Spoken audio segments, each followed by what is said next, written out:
ભગવાન શ્રી કૃષ્ણ કહે છે, બોલવું એ ચાંદી છે, મૌન રહેવું એ સોનું છે, પણ યોગ્ય સમયે બોલવું એ હીરા મોતી સમાન છે. ભક્તિ અને ભરોસો ભગવાન પર એટલું કરો કે સંકટમાં આપણે હોઈએ અને ચિંતા ભગવાન કરે. કાલની ચિંતા તમે ક્યારેય નહીં કરશો. જે ભગવાને તમને આજે સાચવી લીધા છે એ કાલે પણ સાચવી જ લેશે. ભગવાન આપણને ક્યારેય સજા નથી આપતા, બસ આપણા કર્મ જ આપણને સજા આપતા હોય છે. એટલે કર્મ હંમેશા સમજી વિચારીને કરજો. ઈચ્છાઓ પૂરી થાય તો હરી કૃપા સમજવી અને ન થાય તો હરી ઈચ્છા સમજવી. મરજી જ્યારે ભગવાનની હશે ત્યારે કોઈ અરજીની પણ જરૂરત નથી.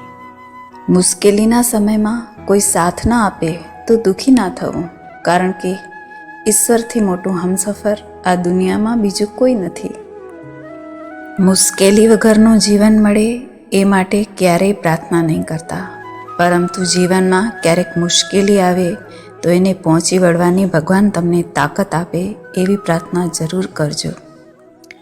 સાચા સંબંધોની સુંદરતા એકબીજાની ભૂલોને સહન કરવામાં જ છે, કારણ કે ભૂલ વગરનો ઇન્સાન શોધવા જશો તો આખી જિંદગી એકલા જ રહી જશો. જીવનમાં શું કરવાનું એ રામાયણ શીખવે છે, જીવનમાં શું નહીં કરવાનું એ મહાભારત શીખવે છે, અને જીવન કેવી રીતે જીવવાનું એ ભાગવદ્ ગીતા શીખવે છે.